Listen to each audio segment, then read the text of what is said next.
Kamal sir, இந்த படம் தான் என்னுடைய most difficult and most challenging role till date அப்படின்னு சொல்லியிருக்கீங்க பல இன்டர்வியூஸில்.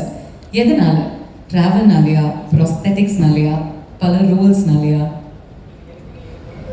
எல்லா படமுமே வணக்கம் அனைவருக்கும் நன்றி. ஒரு விஷயம்னா உடனே தாவி குதிச்சது தான் என்னுடைய பழக்கம். அதனால் நேரம் கட்டது செய்து எல்லா பாத்திரங்களுமே ஒவ்வொரு சிக்கல்களை கொண்டு வரணும்.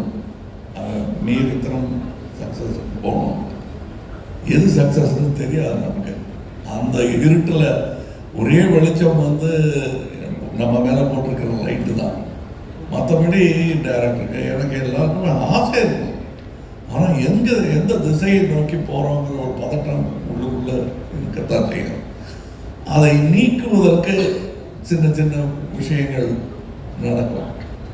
ஒரு காட்சி முடிக்கும் போது டைரக்டருக்கு முகத்தில் இருக்கிற ஒன்றை அவர் எந்திரிச்சு ஓடி கை கொடுக்குற ஒரு சந்தோஷம், அல்லது இப்படியே இருக்கு சார், இன்னும் ஒன்று அப்படியே பண்ணிடலாம் சார்ங்கிற ஒரு ஆர்வம். பக்கத்தில் கூட இருக்கிற நடிகர்கள், நான் நேற்று பார்த்தேன் சார், அந்த டப்பிங்கும் பார்த்தேன் சார் அப்படின்னு சொல்கிறது, இவைகள் தான் கொஞ்சம் கொஞ்சமாக light at the end of the டனல்னு சொல்லுவாங்கல்ல. அது அதே மாதிரி அதுக்கு ஆப்போசிட்டாக சில விஷயங்கள் நடக்கும். ஏதாவது புறப்படும் போது தடுக்கல்பாங்க, அது மாதிரியும் நிறையா நடந்திருக்கு இந்த படத்தில். அதெல்லாம் பார்க்கும்போது இவ்வளோ கஷ்டப்படுறோமே, இதெல்லாம் போய் சேருமாங்கிற சந்தேகங்கள் பதுக்கும். விபத்துக்கள், கோவிட், கூட நடித்த கலைஞர்கள் பேசிகிட்டு இருந்தோம், நல்ல ஆரோக்கியமாக பேசிகிட்டு இருந்தோம், சரி நாளைக்கு பார்க்கலாம் அப்படின்னு சொல்லிட்டு போகிறவங்களை பார்க்க முடியாமல் போனது, இதெல்லாம் ரொம்ப பயமாக இருந்தது. இவ்வளோ நிகழ்வுகள் ஒரே படத்தில் எனக்கு இதுவரை நடந்ததில்லைன்னு சொன்னால் அது மிகையாகாது. விபத்துக்கள்,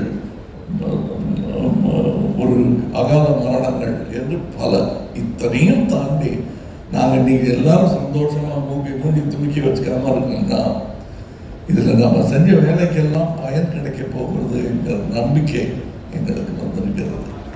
அது ஒவ்வொரு நாளும் நாங்கள் உறுதிப்படுத்தி நேற்று கூட ஒரு டெக்ஸ்ட் அனுப்பிச்சிருந்தார்.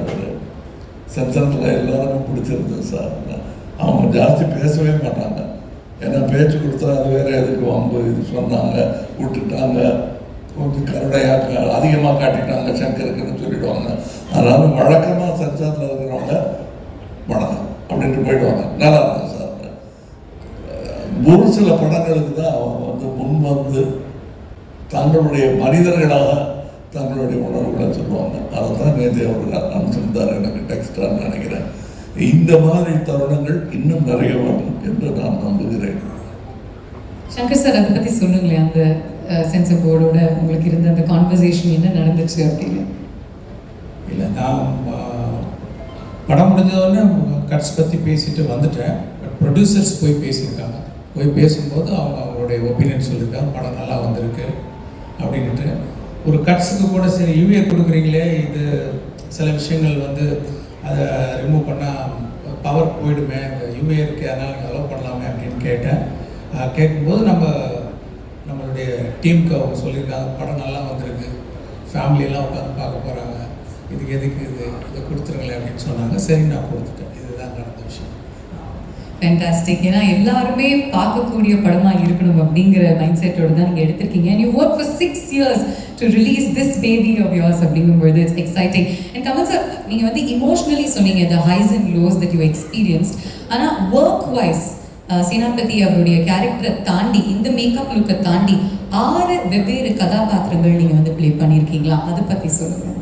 அதாவது நாங்கள் ஃபஸ்ட்டு இந்தியன் எடுக்கும்போது அதான் தமிழ்லேயே ரொம்ப அதிகமான பட்ஜெட்டு, பயமாகவே இருந்தது. அது ஒரு குற்றச்சாட்டாகவே இருந்தது. ஆனால் இப்போ பார்க்கும்போது அந்த இந்தியன் குடும்பம் ஒரு நடுத்தர குடும்பம் தான். இது நல்ல வசதியான குடும்பம். அதற்கு எப்படின்னா வசதினா ஒரு பணம் மட்டும் இல்லைங்க, இதில் திரட்டக்கூடிய திறமைகள், தொழில்நுட்ப கலைஞர்கள், இவங்கெல்லாம் பற்றி ஒன்று நினைப்போம், அது அடுத்த படத்தில் ஏதாவது வசதி வந்ததும் வச்சுக்கலாம் சார், நல்லா இருக்கு, அந்த படத்தில் பார்த்தோம், வெளிநாட்டு படத்தில் பார்த்தோம், அவ்வளோ காஸ்ட்டும் பண்ண முடியாது. பிரிட்ஜாந்தரவாய படமாக பார்க்கலாம், நம்ம கட்ட முடியாத படம் அப்படின்லாம் தோணுது. அதையெல்லாம் தைரியமாக இறங்கி செஞ்சுருக்காரு. அவரது படம்னு பார்க்கும்போது எல்லாரும் படம் நல்லா இருக்கு, ஃபர்ஸ்ட் ஹாஃப் செகண்ட் ஹாஃப்னு அப்படி பேசி போயிடுறாங்க. ஆனால் எத்தனை பேருடைய உழைப்பு இருக்கிறது இதில். எனக்கு இதெல்லாம் பழக்கமே கிடையாது. இத்தனை வருடங்கள் நான் இருந்திருக்கிறேன். ஒரே படத்தில் இத்தனை கலைஞர்கள் பெருந்தன்மையுடன் ஒத்துழைத்து செய்வது. அதாவது சில கவிஞர்கள் எழுத மாட்டாங்க, நான் எழுதுனா எழுதுவேன். இப்போ என் நண்பர் வைரமுத்து இருக்காரு, அவர் வந்து நான் எழுதுகிறேன் 7-8 பேரோட நான் எழுத மாட்டேன்னு நடுவில் சொல்லிட்டு இருந்தார். என்ன மாதிரி 1-2 பேருக்கு சலுகைகள் கொடுப்பார் அவர். ஆனால் இதில் ஸ்டண்ட் மாஸ்டர் இல்லையா, வேறு யார் வேறு ஹெட் ஆஃப் த டிபார்ட்மெண்ட் பல பேர் இதில் சேர்த்து வேலை செஞ்சுருக்காங்க, நடன இயக்குநர்கள். அண்டு அது எனக்கே ரொம்ப சந்தோஷமாக இருந்துச்சு. எனக்கு எப்போவுமே நடிகர்கள் எல்லாம் ஒன்றா சேர்ந்து நடிக்கிறது, திறமையான நட்சத்திரங்கள் ஒன்றாக இணைவது, இதெல்லாம் எதுக்கு வந்து இது ஒரு நட்சத்திரமே கஷ்டம் இல்லை, இது வேறு ரொம்ப ஜாஸ்தி இழுத்து விட்டுருக்கக்கூடாதுன்னு ப்ரொடியூசர்ஸ் நினைப்பது உண்டு. அதற்கு மாறாக இதில் எல்லா நட்சத்திரங்களும் மிக சந்தோஷத்துடன் ஏன்னா என் கூட இருந்தாங்க. அவங்க பேசுகிறது விவேக்கெல்லாம் சொன்னது எதிர்நீச்சுக்கிட்டே இருக்கு எனக்கு. நெடுமுடிகளும் போன்ற திறமைகள், இவர் சித்தார்த்தம் அவர்கள், இவங்கெல்லாம் காட்டின அந்த உற்சாகம் இருக்கிறது இல்லை, கொஞ்சம் நமக்கே சந்தேகம், இவ்வளோ சந்தோஷப்படுறாங்களே அது நிஜமாவா அப்படின்னு நான் கேட்டிருக்கேன். அவங்க மூஞ்சில் அடித்த மாதிரி கையில் அடித்து சத்தியம் பண்ணி சொல்கிறாங்க. அதனால் நான் நம்புகிறேன், இவங்களெல்லாமும் நான் நம்புகிறேன். இதில் இருந்துட்டு சின்ன சின்ன சின்ன டெக்னீஷியன், அசிஸ்டன்ட் டைரக்டர், இப்போ கூட நான் மேடைக்கு வந்தபோது முதல் தடவையாக ஒரே வாட்டி ட்ரெஸ்ஸை பார்த்து ஓகே சொன்னது இதுதான், இந்த ட்ரெஸ்ஸை நான் போட்டிருந்தேன் டேரக்டர் அப்படியே ப்ரமோஷன்ஸ்ல கூட வேற மாதிரி சொல்லுவாங்க, நல்லா இருக்கு சார். இல்லைன்னா அப்படி சுற்றி நடப்பாரு. அந்த நூலால தான் சார் துணி போடணும், இல்லை திருப்பி தள்ளி போய் நிற்பார், திருப்பிக்கிட்டு வருவார்.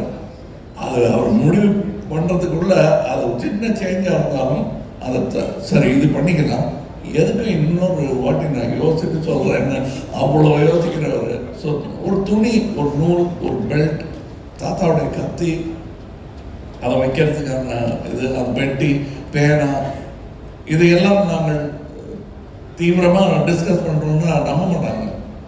எப்பா ஒரு பேனா கொண்டா அப்படிங்கிற மாதிரி இல்லை இந்த படம். எல்லா விஷயத்துலையும் இப்போ கூட இன்னைக்கு ஒரு விளம்பரம் வந்திருக்கேன், அந்த ட்ரெஸ்ஸு போட்டுக்கிறதும் கஷ்டம், உருவாக்குறதும் கஷ்டம்.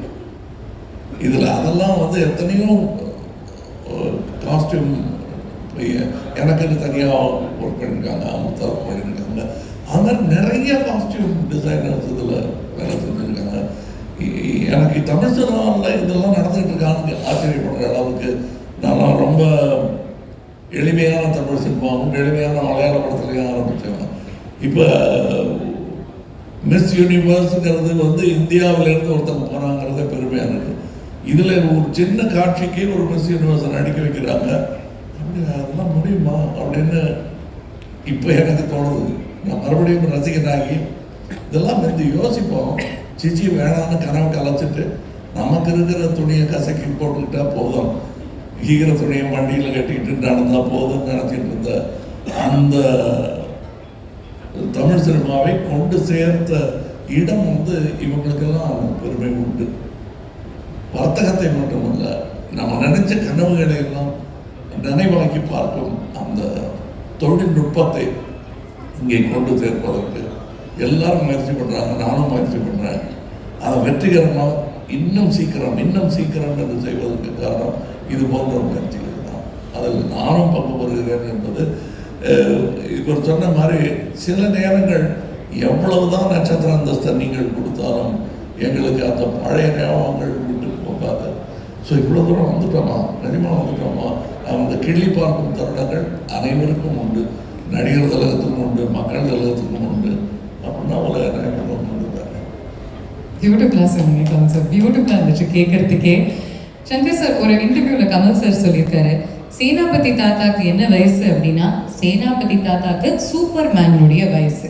அவங்க எல்லாருமே செல்ஃப் ப்ரொக்ளைம்டு சூப்பர் ஹீரோஸ், இவர் need of the hour super ஹீரோவா எப்படி பார்க்குறீங்க?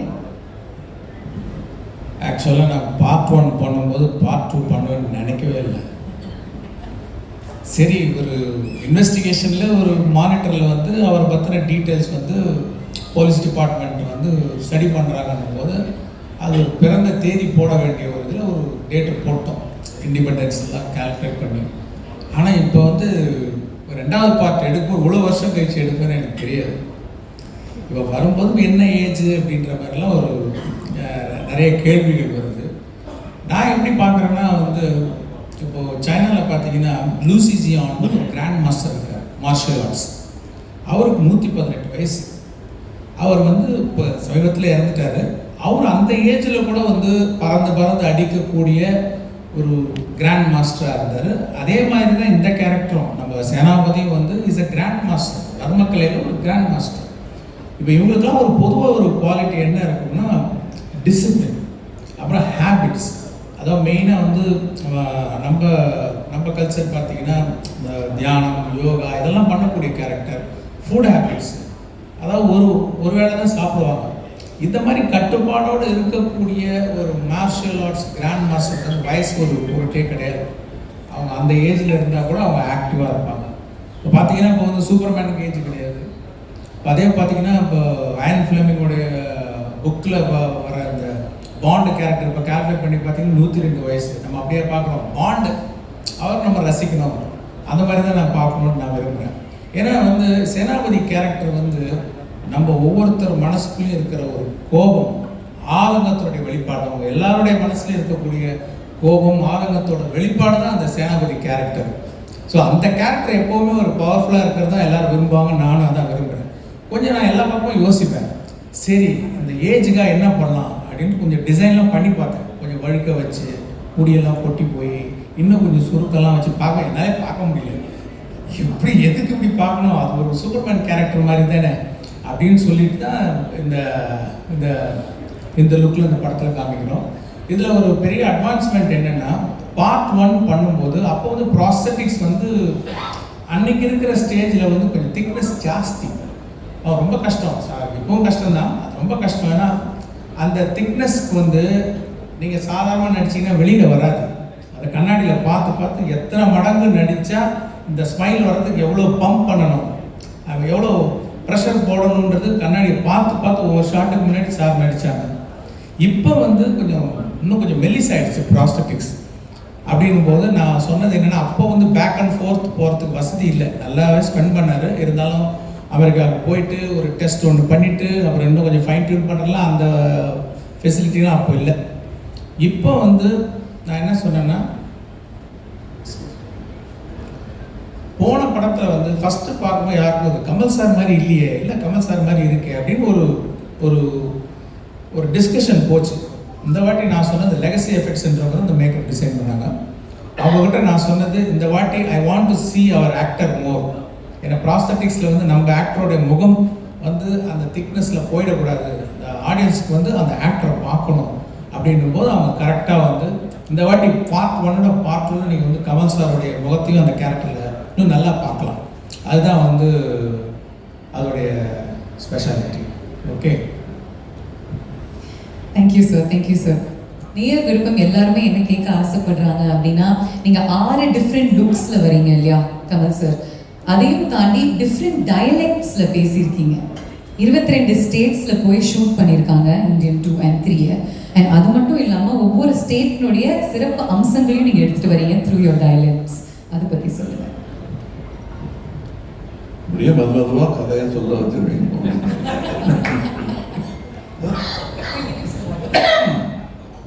பட் உண்மை என்னன்னா, முதல்ல இந்த படத்தை பார்க்க போகிறவங்க சாதாரண ரசிகர்கள், நானும் அதான் வச்சுக்கோங்களேன். இப்போ என்ன செய்ய போகிறாங்க, இப்போ எனக்கு பதிலாக இன்னொரு நடிகரை வச்சே ஒரு இந்தியன் 2 பண்ணுறான்னு வச்சுக்கோங்க, அவரோட தம்பி வந்துட்டாங்க அப்படின்னு பண்ணுறான்னு வச்சுக்க. நான் என்ன வழக்கமாக சொல்லுவேன்னா, அது வயத்தறிச்சல் கூட கிடையாது. ஆனால் பார்த்துருப்பேன், என்ன பழமொழிக்குங்கிற ஒன்று இருக்கும். இன்னொன்று என்ன சொல்லுவோம்னா, தாத்தா வருவார், அந்த ஓரமாக கூட்டு வருவார், அவ்வளோதானே. அதான் பார்த்துட்டோம்ங்கிறது தான் கடும் விமர்சனம். எல்லா வெற்றிக்கும் முன்னாடியே அது ஒன்று திரும்பி சங்கர் படம்னா நிறைய பாட்டு பிரம்மாண்டம் அவ்வளோதானே பிரம்மாண்டம் அவ்வளோதானே அதை எப்படி நம்ம போய் அவங்க கூட வாதாடுறது? அதுக்கெல்லாம் ஒரே பதில் நாம் திரைக்கதை அமைக்கும் விதம்தான். இந்த கேள்வியெல்லாம் அவங்களே பதில் சொல்லி அவங்களே ஒத்துக்கிட்டு சாரி சொல்லாமல் எங்களை பாராட்டி விட்டு வெளியே போகணும். அதற்கான முன்னேற்பாடை அவர் பண்ணாருங்கிறது தெரிஞ்சதுனால நான் படம் கட்டிருக்கேன். ஏன்னா இதே கேள்வியோட தானே நான் அவர்கிட்ட போயிருக்கேன். 2வது செய்யலாம்னு போது நான் மட்டும் சாருங்கிறது தான் மனசில் ஓடிக்கிட்டு இருக்கேன். இருந்தாலும் கௌரவம் மரியாதை காரணமாக சொல்லுறாரு என்ன அதையெல்லாம் இருக்கும் அப்படின்னு நினைச்சிருக்கணும். சில வியப்புகளை ஒரு கதாசிரியனாக ஒரு நடிகனாக என்னக்குள் அவரால் ஏற்படுத்த முடிந்தது. அதெல்லாம் இதில் இருக்கு. லாங்குவேஜ் பேசுறது அதான் நீங்கள் பேசியிருக்கீங்க அப்படின்னு தான் முடிஞ்சு போச்சு. நீங்கள் ஏகஜிகளில் பேசியிருக்கீங்க, மரவத்திற்கிறாங்க, வட்டார வழக்கு பேசுவீங்க, பெருமாநில பேசியிருக்கீங்க, அதெல்லாம் பார்த்துட்டாங்க அப்படின்னா எல்லாம் பார்த்துட்ட மாதிரி ஒரு ஃபீலிங் இருக்கும். The way he has brought about it, இந்த படத்துக்கும் அதற்கும் என்ன? இது சும்மா பல்வேறு ட்ரெஸ்ஸில் நிற்கிற ஒரு அலங்கார பொருளாக இல்லாமல் ஒரு காரணத்தோட வச்சிருக்காரு. அது கொஞ்சம் கஷ்டமான விஷயம்தான். அதுவும் என்ன பண்ணிட்டாருன்னா அந்த மாதிரி வித்தியாசமான மொழிகள் வர நேரத்தில் வசதியாக நடிகனுக்கு வசதியாக ஷாட் வைக்கலாம், கதைக்கு வசதியான ஷாட் தான் வச்சார். நடிகனுக்கு என்னென்னலாம் இடத்துல உண்டோ மூஞ்சில் பிளாஸ்டர் ஓட்டி ட்ரெஸ்ஸும் போட்டு லைட்டு நிறைய போட்டு ஏசிலாம் பண்ணாங்க. பட் அதுக்கெல்லாம் தாண்டி இன்னும் சொல்ல போனால் சில ஷூட்டிங் கேன்சல் பண்ண வேண்டியதாக இருந்தது. உள்ளெல்லாம் எறும்பு விடுற மாதிரி இருந்தது சார், ரொம்ப முடியல அப்படின்னு சொல்லி அரை மனதோட என்ன பண்ணாங்க. 3 நாள் தான் மறுபடியும் வேலை செய்ய முடியல.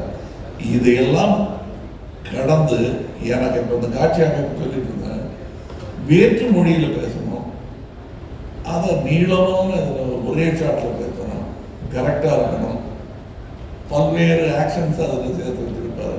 இதெல்லாம் நீங்கள் படம் பார்க்கும்போது கிடைக்கிற சந்தோஷம் தனி. செட்டில் இருந்தவங்களே அதை ரசித்தாங்க. இன்னும் சொல்ல போனால் இவரே ரசித்தார். அதுதான் எனக்கு ஃபஸ்ட்டு ஆடியன்ஸ் ரியாக்ஷன். அதெல்லாம் இருக்குது படத்தில். பட் அதை ரொம்ப விளாபரியாக இப்போ நடிச்சு காட்டுன்னு சொல்லி மிமிக்ரி மாதிரி பண்ணி அதை எடுத்துருக்கூடாது. நீங்கள் இவ்வளோ இன்டெப்த் சொல்லும் பொழுது அந்த காட்சிகள் நாங்கள் பார்க்கும் பொழுது உங்களுடைய வார்த்தைகள் எங்களுடைய காதில் ஒலிக்கும். We'll remember these words. அதனால இது சூப்பர்ஃபிஷியலாக பார்க்க மாட்டாங்க யாருமே. They know எவ்வளோ டெப்த்தோட நீங்கள் ஒவ்வொரு விஷயத்தையும் யோசிச்சு பண்ணியிருக்கீங்க, எவ்வளோ ஹார்ட் ஒர்க்கோட. இல்லை, ரசிகர்களுடைய கருணைக்கு அளவே பிடிச்சி போச்சுன்னா எங்களுடைய ஒரு சில பிள்ளைகளை மன்னிச்சுட்டு நல்லா பண்ணியிருக்காரு அப்படின்றத வழக்கமான ஒரு வார்த்தை. குழந்தைய கொஞ்சம் மாதிரி பண்ணிடுவாங்க. அப்படித்தான் என்ன 60-65 வருஷமாக பண்ணிக்கிட்டு இருக்காங்க. அதுக்கு என்றென்றும் நன்றி கடன் பண்ணுறேன். ஏன்னா நான் பண்ண எல்லாமே பர்ஃபெக்டாக பண்ணிட்டேன். இந்த உலக சினிமாக்களை நான் பார்த்துட்டு இருக்கேன். என்னை விட சிறப்பாக நான் செய்த காட்சிகளை வேறு உருவத்தில் அவர்கள் செய்யும்போது 100 இப்படி பண்ணியிருக்கலாமே யோசிக்க வைக்கக்கூடிய இளைஞர்கள் நிறைய பேர் இன்னைக்கு வந்துட்டாங்க. அதுக்கு நடுவில் என்னை அன்பின் காரணமாக மட்டுமே தொழில் தூக்கி வைத்திருக்கிறார்கள் என்ற சந்தேகம் எனக்கு ரொம்ப நாள். சூப்பர் சங்கர் சார், இவ்வளோ வருஷமாக நீங்கள் இந்த ப்ராஜெக்டுக்கு ஒர்க் பண்ணியிருக்கீங்க, வெவ்வேறு இடங்களுக்கு போயிருக்கீங்க, டஃப் கண்டிஷன்ஸில் ஒர்க் பண்ணியிருக்கீங்க. கண்டிப்பாக ஒரு ப்ரொடியூசருடைய சப்போர்ட் ரொம்பவே முக்கியமாக இருந்திருக்கும். A few words on சுபாஷ் கரன். அதான் இந்த படம் முதல்ல வேற ஒரு ப்ரொடியூசர் பண்ணுறதா இருந்தது. அப்போது அதை கேள்விப்பட்டு அவர் ஒரு சிறந்த நண்பராக பழகுவார்.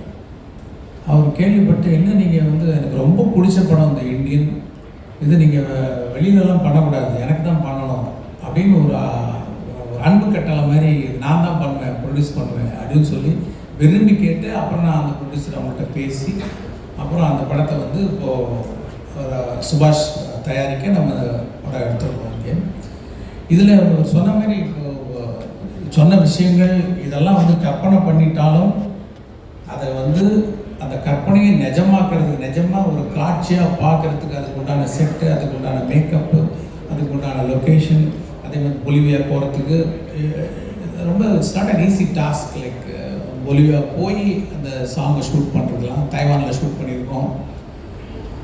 இந்த மாதிரி இந்த கதைக்கு என்னென்ன தேவையோ அது எல்லாத்தையும் அவர் அவர் ப்ரொவைட் பண்ணலைன்னா இப்போ நான் இமேஜின் பண்ணது அப்படியே ஸ்க்ரீனில் வந்து ட்ரான்ஸ்லேட் பண்ண முடியாது. ஐ ஹேவ் டு தேங்க் சுபாஷ் sir for producing this film. ஃபன்னான ஒரு கேள்வி. இந்தியன் டூனுடைய டேக்லைன் இஸ் ஜீரோ டாலரன்ஸ். செட்டில் சங்கர் சருக்கும் கமல் சருக்கும் எந்த விஷயத்துல ஜீரோ டாலரன்ஸ்? எங்களுக்கு ஜீரோ டாலரன்ஸ் ஃபார் தரக்குறைவு. தரக்குறைவுக்கு ஜீரோ டாலரன்ஸ் எனக்கும் உண்டு, அவருக்கும் உண்டு. இது போதும், இதை அட்ஜஸ்ட் பண்ணிக்கலாம்ங்கிறது பண்ண மாட்டோம். ரொம்ப முக்கியமான காட்சிக்கு இப்போ ஒரு உதாரணத்துக்கு ஒரு கண்ணீர் போன்ற காட்சி ரொம்ப நேரம் நடிச்சிட்டு வந்து ஒரு சின்ன ஒரு பிழையாக இருக்கும். இருந்தாலும் 2 பேரும் அதை திருப்பி வருமா, அதே இடத்துல கண்ணீர் வருமா தெரியாது. ஏன்னா அது என்னையும் தாண்டிய ஒரு உணர்வு. ஆனால் 2 பேருமே அதுக்கு முயல்வோம். அது மாதிரி நிறைய இது இருந்திருக்கு. இன்னும் ரொம்ப இது ப்ரெஸ் மீட்டுங்கிறதுனால தற்போது சொல்லிக்கிறோங்கிறது இல்லை. நான்லாம் வந்து சத்யா ஸ்டுடியோவில் செட்டு போட்டிருக்காங்க, அடிமை பெண்ணுக்கு பர்மிஷன் கிடைக்குமா, அந்த செட்டு கலைக்கிறதுக்கு முன்னாடி போய் பார்க்கணும்னு ஆசைப்பட்டுருக்கேன். அந்த மாதிரி ஜெய்ப்பூரே கொண்டு வந்து பண்ணியிருக்காங்க. அந்த மாதிரி படத்துலலாம் நடிக்க முடியுமான்னு ஏங்கினது ஒன்று. கிட்டத்தட்ட அதை விட பிரம்மாண்டமான செட்டில் எனக்காக என் படத்துக்காக பண்ணுறாங்கன்றது எனக்கு நான் முதல் நாள் அந்த செட்டுக்கு போகும்போது அனுபவிக்க முடியாதபடி மூஞ்செல்லாம் மேக்கப் போட்டு அறியுது அரிக்குது, நீளமான டைலாக், இப்படி அதை அனுபவிக்க முடியாமல் பட்டார். சாரி சொல்றாரு, நான் தேங்க்யூ சொல்லிட்டு இருக்கேன், அவன் சாரி சொல்லியிருக்கேன். அண்ட் அதை ஒரு செட்டு போட்டிருக்காங்க. அது யாராக இருந்தாலும் அது உள்ளே வந்ததும் அப்படியே மலைத்து போகிற அளவுக்கு அதுக்கான பொருட்கள் மெட்டீரியல்ஸ் இந்த பொருள் கிடைக்கல. அதுக்காக வெயிட் பண்ணி பண்ணாங்க. ஒரு 2-3 நாள் தள்ளி போகணும்னு சொன்னால் என்ன சட்டனை ஆரம்பிக்கலாமேன்ற அந்த செட்டை பார்த்தது தான் எனக்கு தெரிஞ்சது. ஒருத்துட்டுன்னு நீங்களும் பார்க்கத்தான் போகிறீங்க. அதை நான் சொன்னதில் எந்த அளவுக்கு குறையாத அளவுக்கு இருக்காது, வியப்பாக இருக்காது. ஒரு பாதி படத்தை இதுலேயே எடுத்துடலாமேன்னு தோணும். ஆனால் அது 10 நிமிஷம் கூட வராது படத்தில். அந்த மாதிரி நிறைய பிரம்மாண்டங்கள் இந்த படத்தில் இருக்கு. ஒரு இடத்துல நிற்க டைரக்டர் மாதிரியே கதையும் ஒரு இடத்துல நிற்க வேறு ஊருக்கு போயிட்டு இருக்கு. Waiting for it, sir. Really looking forward to it. ஒரு சில லெஜெண்ட்ஸ்க்கு மட்டும்தான் ஒரு கொடுப்பினை இருக்கும் அப்படின்னு சொல்லுவாங்க. ஒரு MS தோனிக்கு மட்டும்தான் சச்சினையும் கேப்டன் பண்ற ஒரு ஃபார்ச்சூன் இருந்துச்சு, விராட்டையும் கேப்டன் பண்ற ஒரு ஃபார்ச்சூன் இருந்துச்சு. அதே மாதிரி கமல் சார் எங்களுக்கு நடிகர் திலகமோட நீங்க நடிச்சிருக்கீங்க, அதே மாதிரி இந்த தலைமுறையோடையும் சேர்ந்து நடிச்சிருக்கீங்க. என்ன விஷயங்கள் கற்றுக் கொடுத்துருக்காங்க திஸ் ஜென்ரேஷன் ஆஃப் ஆக்டர்ஸ் உங்களுக்கு? What have you learned from them in the generation of actors? அதுதான் முக்கியமான விஷயம். வாட் யூ லேர்ன்டுன்னு கேட்குறீங்க தெரியுமா? அதுதான் கேள்வி இல்லை, அதான் முதல்ல. ஏன்னா கற்றுக்கிறது முடிஞ்சு போச்சு. ஏன்னா நடிக்கிறதுல தோல் வளர்த்துட்டேன் நான். அவர் என் தோளில் கை போட்டுட்டாரு, நான் அதை கட்டி கொடுத்துருக்கேன். அப்புறம் என்னையா வேணுங்கிறது வந்து கற்றல் கிடையாது. கற்றது புரியாமல் இருந்தது தான் அது. இன்னும் தொடர வேண்டும் அப்படிங்கிறது வந்து இந்த 2ஆம் தலைமுறை 3ஆம் தலைமுறை எத்தனை தலைமுறை இருக்கோ அவங்கெல்லாம் என்னை விட அதிகமாக கனவு காண்பவர்கள். இந்த தருணத்தில் எனக்கு தான் நட்சத்திர அந்தஸ்து வந்துச்சு. அதனால கொஞ்சம் என்னப்பா வண்டி லேட்டு, இதுதான் இந்த பந்தாக்கள் தான் பண்ணிட்டு இருக்கோம்.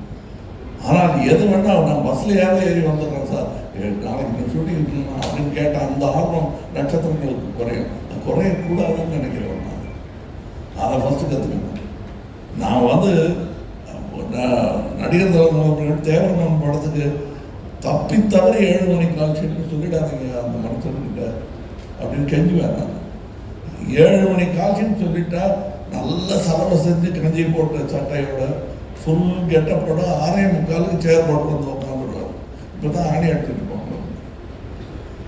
அப்படிப்பட்ட ஆர்வம் வந்து நான் தேவரமன்ல பார்த்தேன். அதையும் கற்றுக்கணும். இவங்களுக்கெல்லாம் இருக்கிற அந்த ஆர்வம் தனியாக அப்படியே கிட்டத்தட்ட நாகேஷ் திருவிளையாடல போல கேட்டுட்டார் சிவன் வர்றதுக்கு முன்னாடி. அது மாதிரி ஷார்ட் வர்றதுக்கு முன்னாடி இப்படி இவங்க அலையிறது எனக்கு பிடிக்கும். அதை பார்த்துக்கிட்டே இருப்பேன். நான் எல்லாத்தையும் கவனிப்பதற்கு காரணம் தற்காப்புக்காக இல்லை, கற்றலுக்காக. அதனால் நான் கற்றுக்கிட்டது வந்து இந்த 3 தலைமுறைங்கிறது வந்து இன்னும் பல வாய்ப்புகள். எனக்கு கடைசியாக டெர்மினஸில் ஒரு ஸ்டாப்புக்கு முன்னாடி வண்டி டெப்போவுக்கு போகிறதுக்கு முன்னாடிலாம் பயணம் பண்ணியிருக்கேன். அது வந்து டி.கே. சண்முகம் அவர்கள் ஒரு தலைமுறைக்கே தெரியாது. அவங்களாம் அப்படி பெரும் கலைஞர்கள் இருந்தார்கள். கே.வி. சுந்தராம்பாள் அவர்களுடன் எனக்கு பின் வீடு. அவங்ககிட்ட போய் வெக்கமே இல்லாமல் பழனி அப்போ எல்லாம் பாடி காட்டியிருக்கேன். அவங்க தான் அந்த கறிவோட கேட்டுட்டு எனக்கு இட்லி சுட்டு தருவாங்க. அம்மையார்கிட்டயே ஞான இட்லி வாங்கி சாப்பிட்டேன். ஞான பழம் இல்லை, ஞான இட்லி. இதெல்லாம் எனக்கு நடந்துருக்கிறத நான் வந்து அதிர்ஷ்டமாக கூட நினைக்கிறேன், பெரும் பாக்கியமாக. These moments, sir, இந்த கதைகள் கேட்கறதுக்கு we feel truly special. Thank you.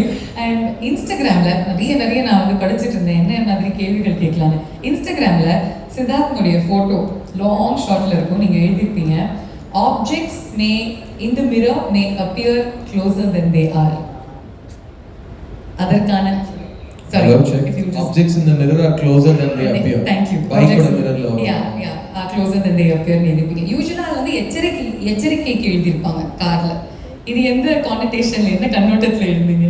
ஏன்னா அவர் என் மேல் காட்டும் அன்பிற்கும் அவர் மேல் நான் வைத்திருக்கும் மதிப்பிற்கும் நாங்கள் ரொம்ப நாள் கழித்து தான் பேச ஆரம்பித்தோம், சந்திக்க ஆரம்பித்தோம். So it is a visual thinking. Object கிட்ட இருக்கணுங்கிறது தான். நாங்கள் எப்போ கூட இருந்தாலும் நானே கொஞ்சம் நடிகர்கள் கூட டெக்னீஷியன் கூட சேர்ந்துச்சுன்னா பேசிக்கிட்டே இருக்கும் சளைக்காமல். ஏன்னா பேசுவதற்கான சப்ஜெக்ட் சினிமாவாகிவிடும் பட்சத்தில் அப்புறம் சாப்பிடுவாங்க, ரொம்ப டயட்டாக அதுன்னு யாரும் ஞாபகப்படுத்தினாங்க. அந்த மாதிரி உரையாடல்கள் எனக்கு சுஜாதா சார் கூட ஞாபகப்படுத்தினாங்க, மணிரத்னம், பாலகுமார், இவங்க எல்லாரோடையும் இவரும் ஒர்க் பண்ணியிருக்காங்க. நிற்கவே நிற்காது. அங்கே எல்லாரும் சொல்லிட்டே நின்று பேசிட்டு இருக்கோம். சரி எல்லாருமாவது சாப்பிட வாங்க, தயவுசெய்து சாப்பிடாம அவங்க பேசிட்டு இருக்காங்கங்கிற அளவுக்கு இந்த பேச்சு நீளம். இப்போ கூட நாங்கள் மலேசியா, சிங்கப்பூர் போயிருந்த ஃப்ளைட்டெல்லாம் மிஸ் பண்ணிட்டோம்.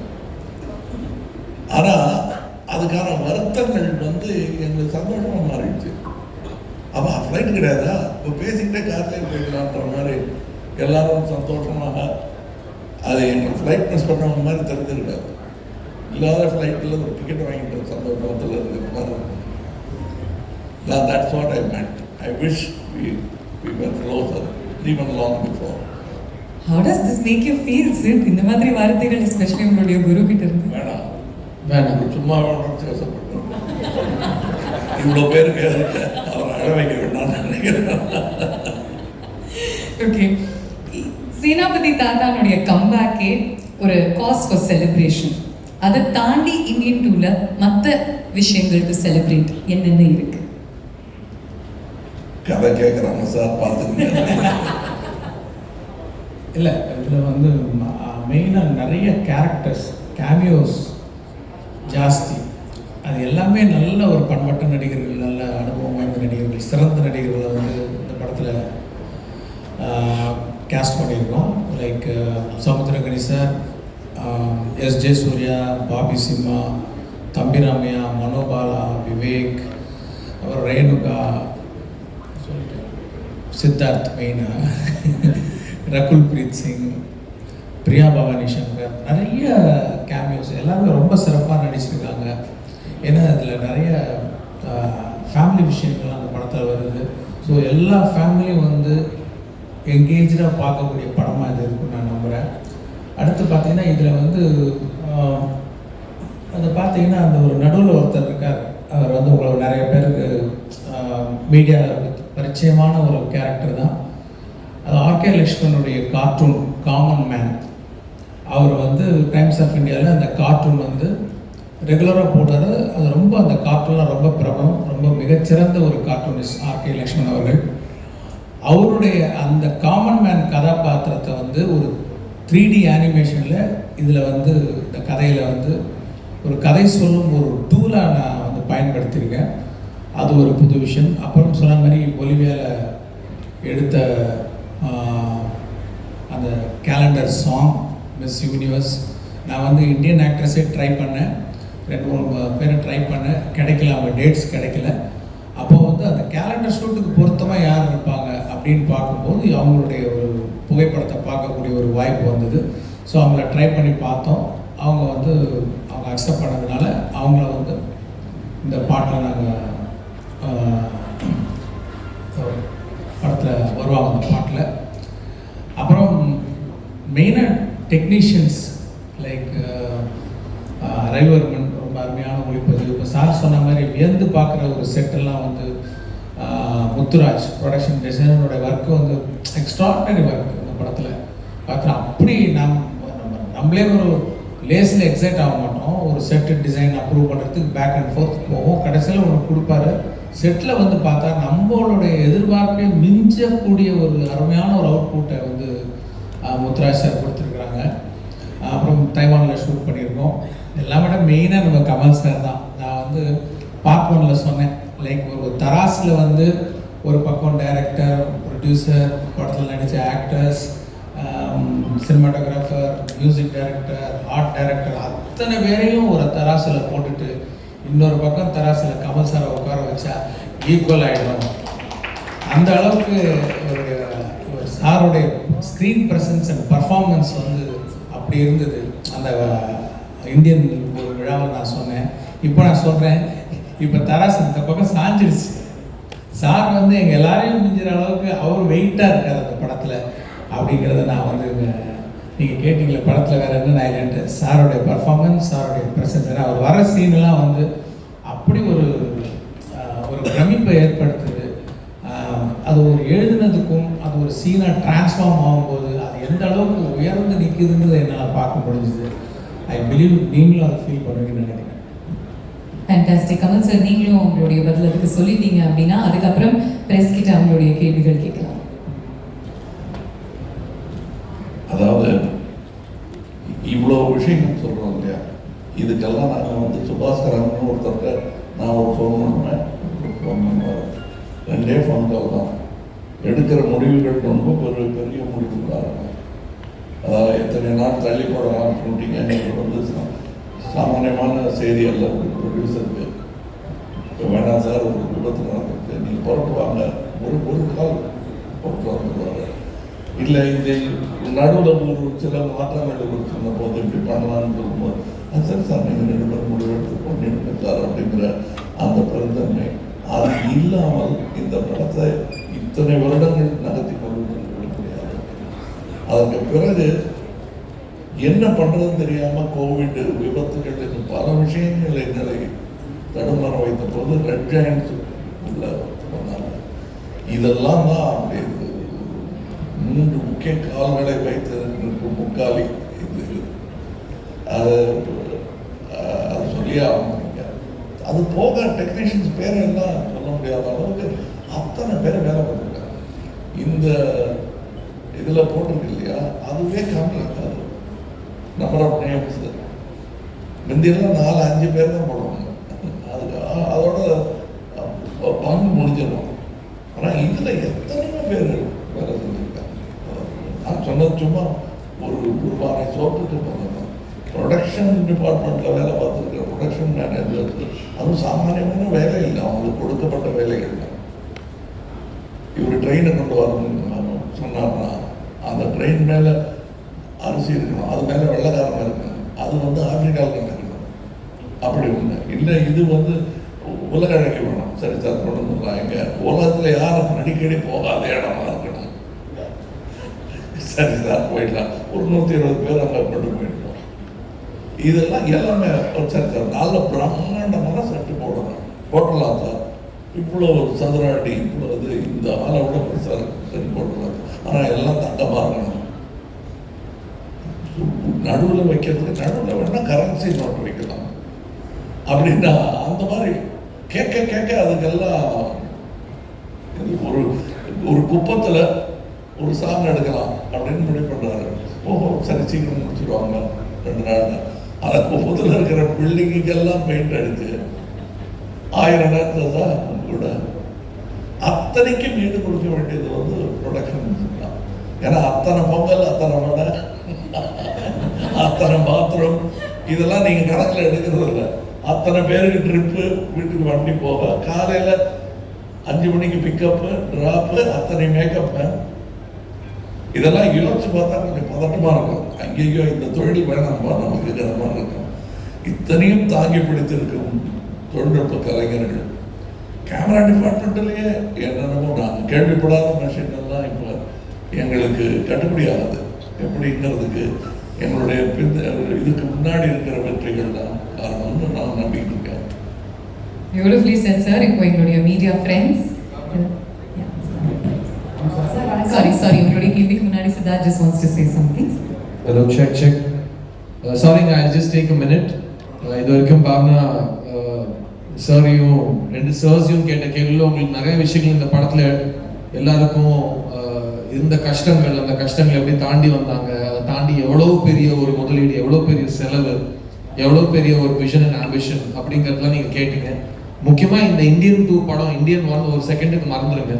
இந்தியன் 2 படம் நீங்கள் ஏன் தியேட்டருக்கு வந்து பார்க்கணுங்கிறதுக்கு காரணம், 2 முக்கியமான காரணம் இங்கே இருக்காங்க. பட் அதை தாண்டி இந்த படம் பேசுகிற சமூக கருத்து, இந்த படம் பேசுகிற சமூக அக்கறை, அது வந்து ரொம்ப ரொம்ப ஒரு ரிஃப்ரெஷிங்காக முக்கியமான ஒரு ஸ்டாண்ட் பாயிண்ட், ஒரு பாயிண்ட் ஆஃப் வியூவாக நான் கருதுறேன். ஸோ இப்போ இருக்கிற யங்ஸ்டர்ஸ், நீங்களாம் எங்களை மாதிரி தியேட்டரில் போய் இந்தியன் 1 பார்க்கல இல்லையா? ஸோ அது ஒரு செகண்டுக்கு மறந்துடுங்க.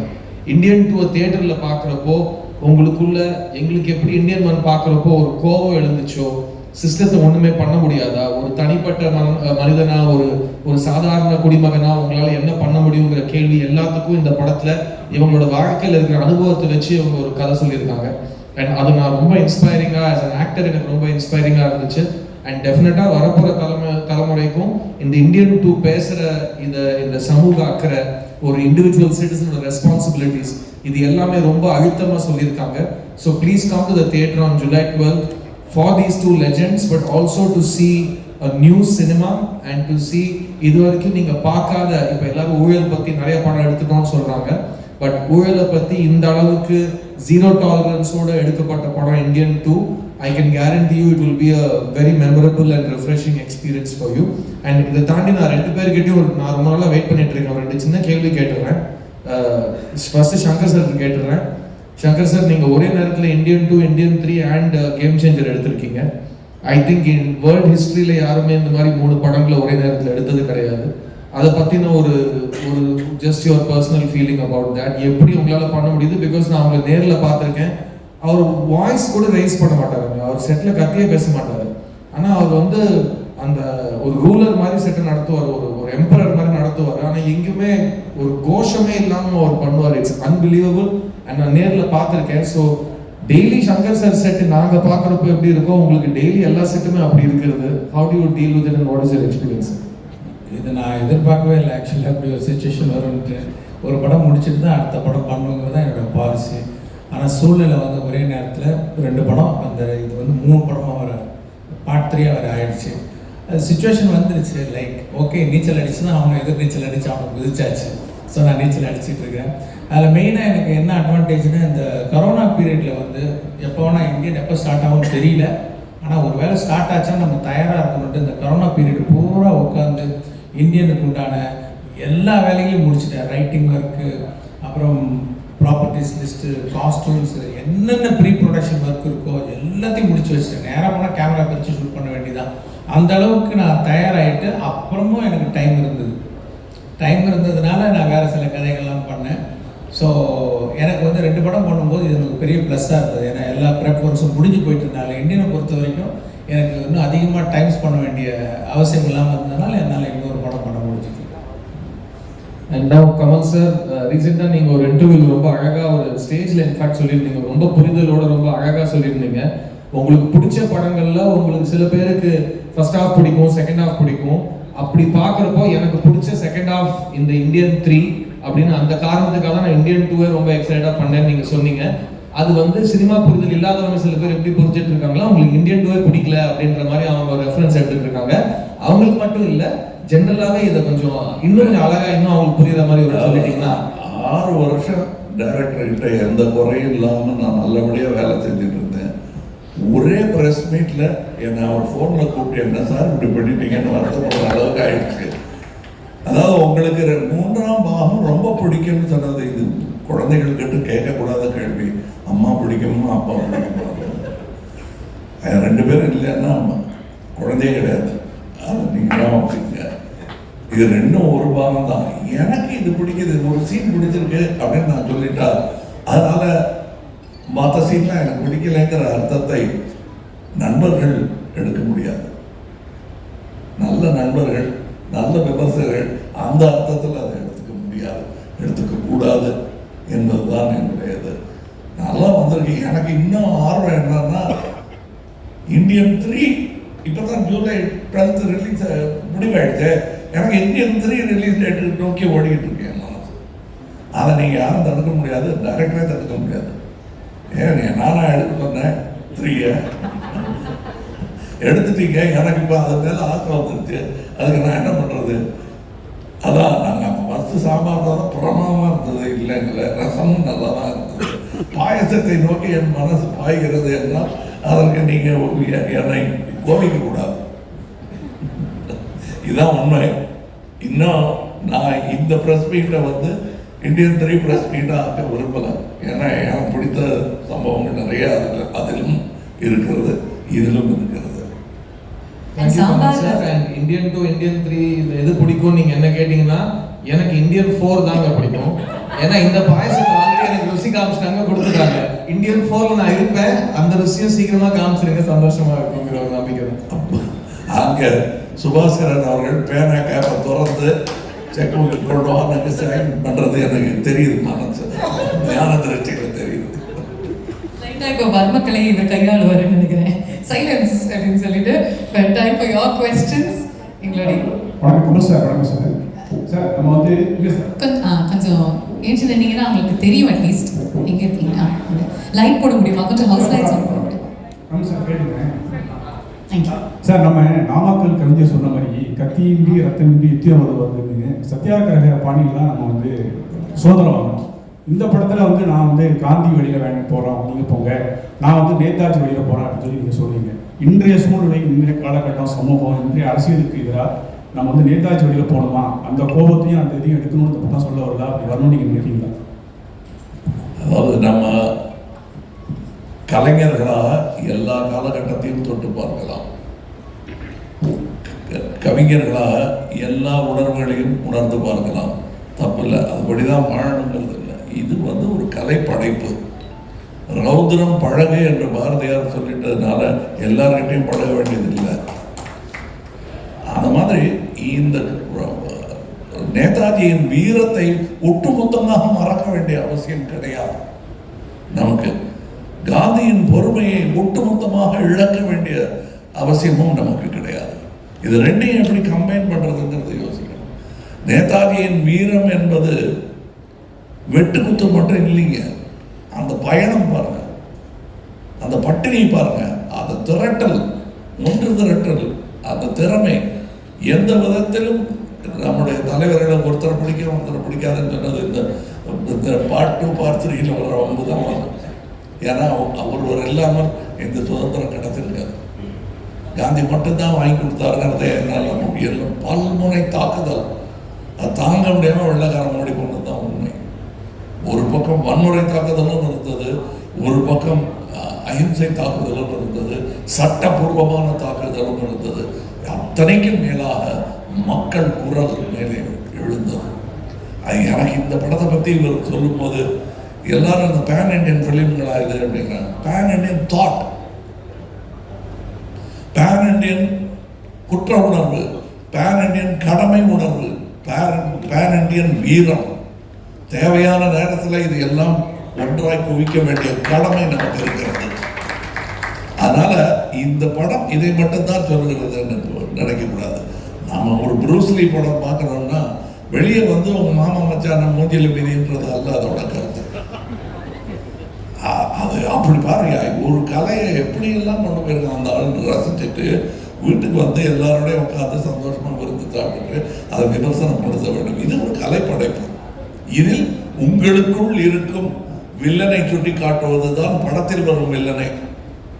எல்லாருக்குள்ளேயும் ஒரு வில்லன் இருக்கு, ஒரு ஒரு ஒரு கான்சியன்ஸ். வேணாம் செய்யாதேன்னு நீங்க தவறுகளே செய்யும் பொழுது ஒரு குரலுக்கு நீங்கள் செவிசாய்க்க மறந்ததுனால தான் அந்த தவறை நிகழ்ந்திருக்கும். தடிக்கு விழுறதுலேருந்து தற்கொலை பண்ணிக்கிறதுலேருந்து எதை எடுத்துக்கிட்டாலும் நீங்கள் உங்கள் மனசில் சொல்லிக்கொண்டே இருக்க ஒரு நியாயமான குரல், வேண்டாம் அதை செய்யாத. நல்லது செய்யும் போதும் பல சிக்கல்கள் நமக்கு வரும்போது இல்லை செய்யுங்கன்னு அப்படி சொன்னதுனால தான் சங்கர் பார்ட் 2 பார்ட் 3 எடுக்கிறாரு. உள்ள ஒரு குரலை சொல்லிக்கிட்டே இருக்க வேண்டாம், இந்த விஷப்பரீட்சை எதுக்குன்னு கூட 4 பேர் சொன்னா கூட அதை விஞ்சி அந்த கருத்தை ஏற்றுக்கொள்ளுதல். அது மாதிரி வன்முறை நமக்குள்ளே இருக்கும். கோபம், அவன் நாக்க வெட்டணையா அப்படிங்கிறதெல்லாம் செஞ்சு பார்க்கக்கூடாது, சொல்லி பார்க்கலாம், செஞ்சு பார்க்கக்கூடாது.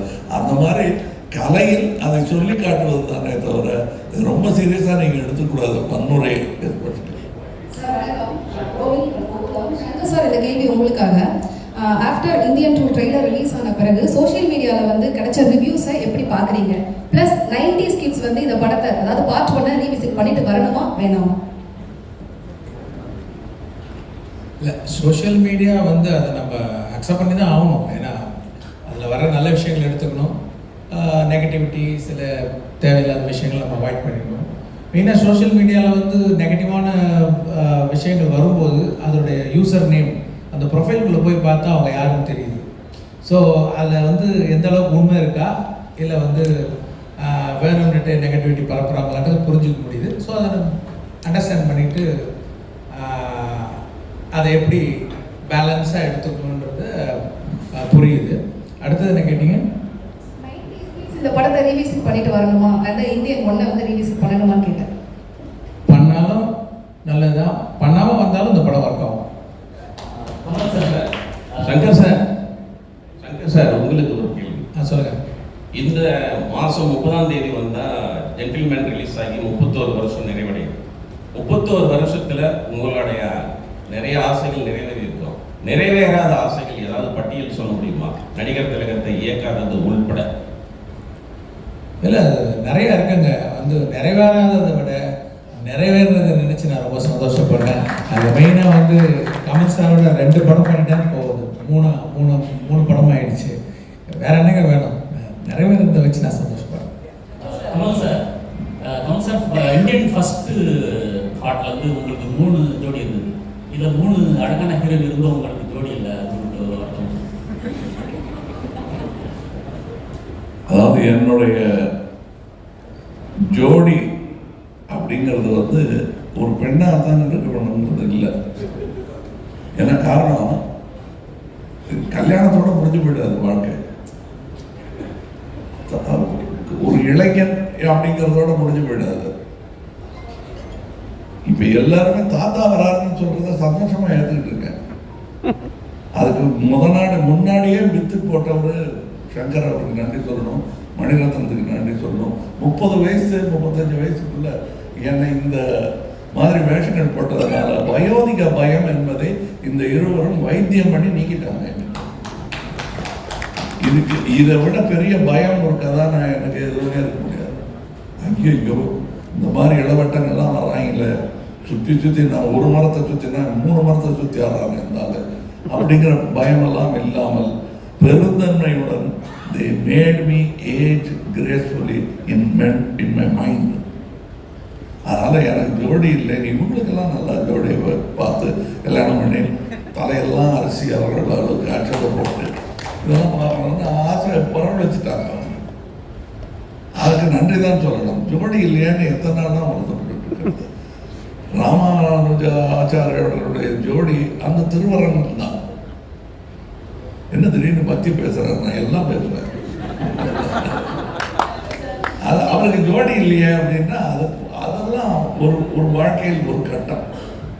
அதை நான் ரொம்ப ரசித்தேன். இதில் எனக்கு ரொம்ப பிடிச்சிருந்தது இந்த படத்தில். அதை போய் எத்தனை பாட்டு, எத்தனை டான்ஸ் இதெல்லாம் கேட்டுக்கலாமா, எத்தனை குத்து, எத்தனை அதில் எத்தனை செத்து நீங்கள் படத்தை எழுதிங்க அப்படின்னு கேட்டால் சந்தோஷமா. எங்க ஒரு செக்யூர் ஆக்டர்னு கேள்விப்பட்டிருக்கீங்கல்ல, இவ்வளவு செக்யூர் ஆக்டர் நான் உலகத்துல பார்த்தது கிடையாது, பார்க்கவும் மாட்டேன். அவர் இருக்கிற ஒரே காரணத்துக்காக தான் நான் ஷூட் பண்ண எல்லா ஷாட்டும், நான் பேசின எல்லா வசனமும் படத்துல இருக்கு. அவர் அவ்வளோ செக்யூரான ஒரு ஆக்டர்.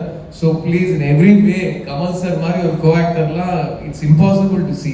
பிகாஸ் அவர் சினிமா தான் ஃபர்ஸ்ட் பெடஸ்டலில் வைக்கிறாரு, தன்னை வச்சுக்கவே மாட்டார். அதுதான் அவரோட மிகப்பெரிய பெருந்தன்மை. And thank you Kamal sir for the democracy you brought to this set. Thank you so much. எனக்கு மட்டும் இந்த படத்தில் நடிச்சவங்க எல்லாருக்கும் அவர் டெமோக்ராட்டிக்காக இருந்திருக்காரு. அண்ட் செட்டு வந்து ஒரு நியூ கமர்ஸோட செட் மாதிரி இருந்தது. It's unbelievable. So thank you sir. Sir பொதுவாக படங்களில் வசனங்கள் இருந்தாலே வந்து அரசியல் வசனங்கள் இருந்தாலே அதுக்கு நிறைய சென்சார் கொடுப்பாங்க. ஸோ இந்தியன் 2க்கு எத்தனை கட்டில் வந்து சென்சார் கொடுத்துருக்காங்க சார்? நீங்கள் ஆல்ரெடி வந்திருக்கேன். அது என்னென்ன கட்ட ஒரு டயலாக் பேக்ஸ் வந்துச்சு, கெட்ட வார்த்தைகள்லாம் வந்து நீங்கள் சொன்னாங்க. சில கிளாமராக இருக்கிற சில இதெல்லாம் கொஞ்சம் இது பண்ண சொன்னாங்க, லைக் கொஞ்சம் அவுட் ஃபோக்கஸ் பண்ண சொன்னாங்க. இவருக்கு நான் பதில் சொல்கிறதா நினச்சிட வேண்டாம். சென்சாரோட எனக்கு எப்போவுமே ஒரு பேச்சுவார்த்தை நடந்துகிட்டே இருக்கும். நல்லபடியாக தான், ஒன்றும் இல்லை. நான் சின்ன பிள்ளையாக இருக்கும்போது ஸ்கூலில் நிறைய கெட்ட வார்த்தை கவிதைகள் எழுதிட்டேன்னு ஒரு கம்ப்ளைண்ட் வந்தது வீட்டுக்கு.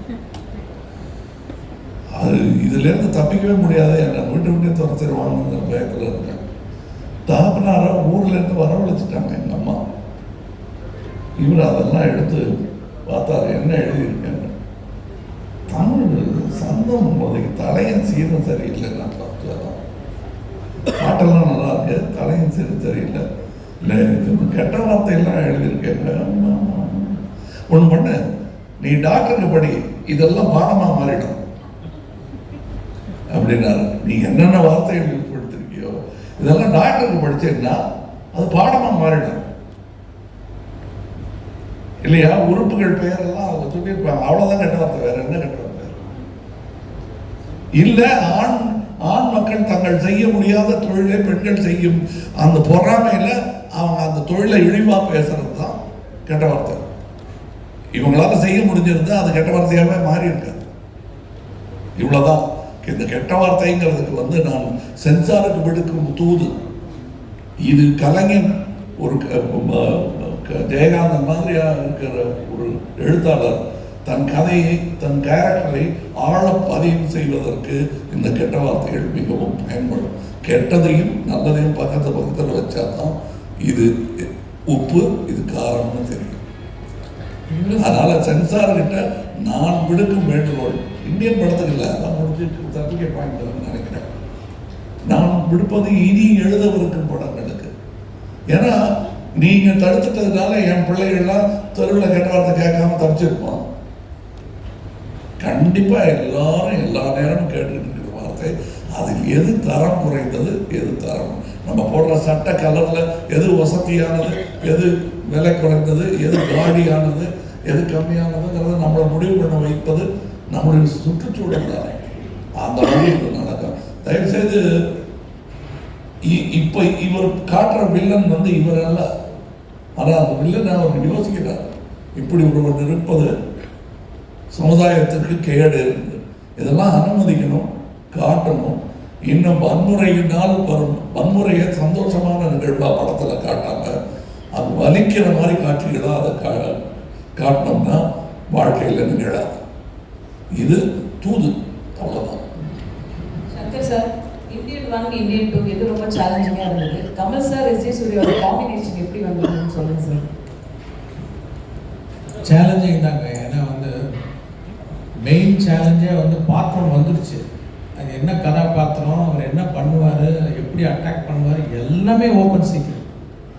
இதெல்லாம் மீறி பார்த்து பண்ணணும்னா என்ன பண்ணுவீங்க நீங்கள்?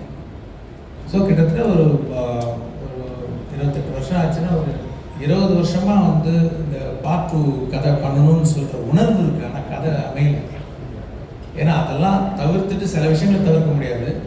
ஸோ ஏற்கனவே பார்த்தது இல்லாமல் இந்த உணர்வை இறக்கி வைக்கணும். அப்படின்னும் போது இந்த கதையும் திரைக்கதையும் காட்சிகள் தான் பெரிய சேலஞ்சிங்காக இருந்தது. இன்னொன்று வந்து பார்ட் 1 வெறும் தமிழ்நாட்டை சுற்றி தான் நடக்கும் கதை. இது பார்ட் 2 வந்து இந்தியா பூரா விரியுது கதை. அப்படின்னும் போது நான் முடிஞ்ச வரைக்கும் அத்தனை ஸ்டேட்டையும் இந்த படத்தில் காட்டணும்னு நான் முயற்சி பண்ணியிருக்கேன், ஆல்மோஸ்ட் பண்ணியிருக்கேன். ஸோ அத்தனை ஸ்டேட்லையும் லொக்கேஷன் பார்த்து, அத்தனை ஸ்டேட்லையும் பர்மிஷன் வாங்கி, அத்தனை ஸ்டேட்லையும் ஷூட் பண்ணி கொண்டு வர்றது. ஸோ அது பெரிய சேலஞ்சிங்காக இருந்தது. மெயினாக வந்து ஆடியன்ஸ் ஏற்கனவே என்னுடைய படங்களை பார்த்துட்டு இதில் வரும்போது இன்னும் கொஞ்சம் ஏதாவது எதிர்பார்ப்பாங்க, அதை பூர்த்தி செய்யணுன்ற போது அது ஒரு பெரிய சேலஞ்சாக இருக்குது. சங்கர் சார், அதாவது வந்து நீங்கள் சாங் ரிலீஸ் ஆனதுக்கப்புறமே சோசியல் மீடியாவில் ட்ரெண்டிங்கில் இருந்தது. நீங்கள் வந்து இந்த சாங்கை ஏஆர் ரஹ்மான் சார்கிட்ட கேட்டிங்களா, இந்தியன் டூக்கு வந்து அப்ரோச் பண்ணீங்களா? ஏன்னா அவர் பண்ணியிருந்தா இன்னும் கொஞ்சம் பயங்கரமாக இருந்திருக்குங்கிறது வந்து ரொம்ப பெரிய டாப்பிக்காக போச்சு. எதனால அனிருத் சார் சூஸ் பண்ணீங்க? நெக்ஸ்ட் வந்துட்டு நீங்கள் எப்போ படம் எடுத்தாலுமே வந்து ஊழலை பற்றியே எடுக்கிறீங்க, சமுதாயத்தில் வேறு எதுவுமே இல்லையா அப்படிங்கிற மாதிரி நிறையா கமெண்ட்ஸ்லாம் நான் படித்தேன். அதை வச்சு தான் இந்த 2 கொஸ்டின் உங்கள்கிட்ட கேட்டுருக்கேன். 2 மெயினாக வந்து இப்போ 2.0 படம் முடிஞ்சு போச்சு.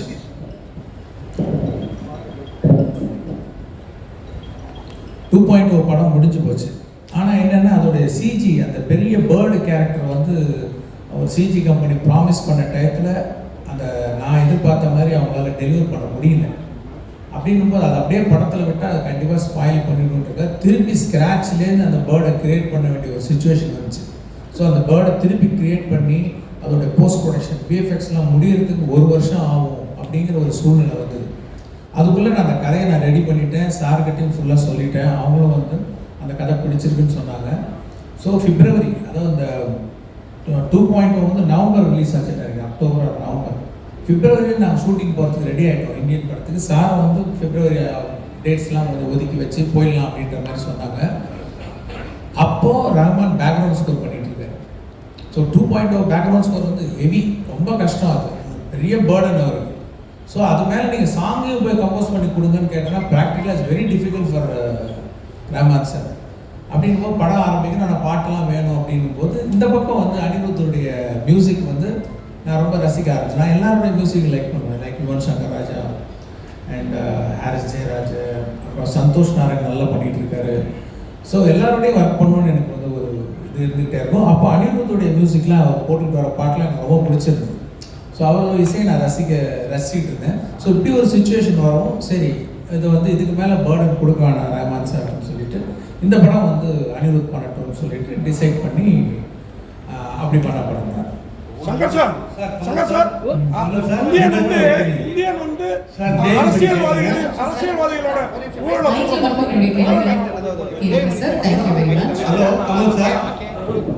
நான் எடுத்துருக்கீங்கன்னு வந்து கமெண்ட் வந்து அதை மட்டுமே வந்து மையமாக எடுத்துக்கிறேன். இல்லைங்க, இப்போ நீங்கள் மற்ற படங்களும் பண்ணியிருக்கேன், காதலன் பண்ணியிருக்கேன். இப்போ இருக்க ஜென்ரேஷனுக்கு இப்போ வந்துட்டு நீங்கள் திரும்பி அதே பண்ணுறப்போ இப்போயும் நீங்கள் பாருங்களேன், பாருங்கள். இப்போ என்னென்னா, இப்போ நீங்கள் நியூஸ் பேப்பர் எடுத்தீங்கன்னா வந்து வர நியூஸுக்கெல்லாம் பாருங்கள், அதெல்லாம் இருக்குது இல்லையா, நியூஸில் இன்னும் வந்துட்டு தானே இருக்குது. அப்படின்னும் போது சொல்லிட்டாருங்க பதில் சார். குட் ஆன்சர் சார், முடிச்சிட்டீங்க சார். மணி கேட்குறேன்.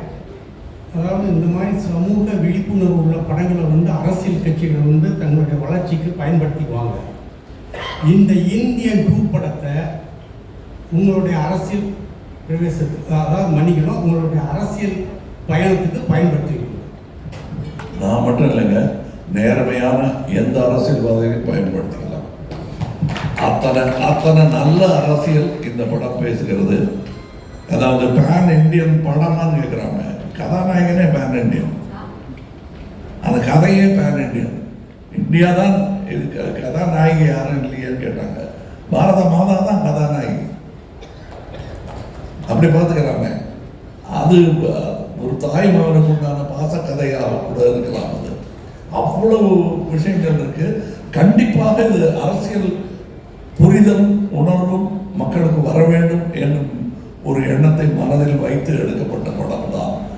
எனது கட்சிக்கு மட்டுமல்ல, அனைத்து கட்சிகளுக்கும் நல்ல யோசனை சொல்லக்கூடிய விஷயங்கள் இந்தியன் 2 இருக்கிறது.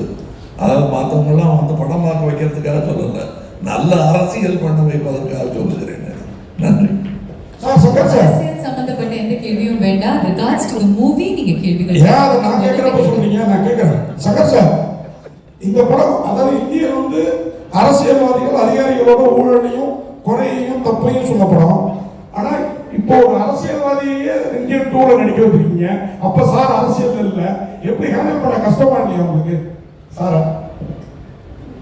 நான் அப்படிலாம் இல்லைங்க, நான் காமன் மேன் பாயிண்ட் ஆஃப் வியூல தான் படம் எடுக்கிறேன், கதை எழுதுறேன். அந்த பாயிண்ட் ஆஃப் வியூல தான் நான் எடுத்துருக்கேன். Okay, thank you very much. Shalini here. Sir, இந்த क्वेश्चन வந்து ரெண்டு பொதுவான क्वेश्चन. இந்தியன் 1 வரும்போது இந்தியா எப்படி இருந்துச்சு, இந்தியன் 2 இப்போ வரும்போது இந்தியா எப்படி இருக்குன்னு நினைக்கிறீங்க? ஈவன் சங்கர் சாரும் இதுக்கு பதில் சொல்லலாம், கமல் சாரும் இதுக்கு பதில் சொல்லலாம். எஸ்பெஷலி சங்கர் சாரோட ஆரம்ப கால படங்கள்ல இருந்து அவரோட படங்கள்ல வந்து இந்த கரப்ஷன் இது மேல ஒரு கோபம் இருக்கும். நீங்க இது பர்சனலா வந்து பாதிக்கப்பட்டிருக்கீங்களா?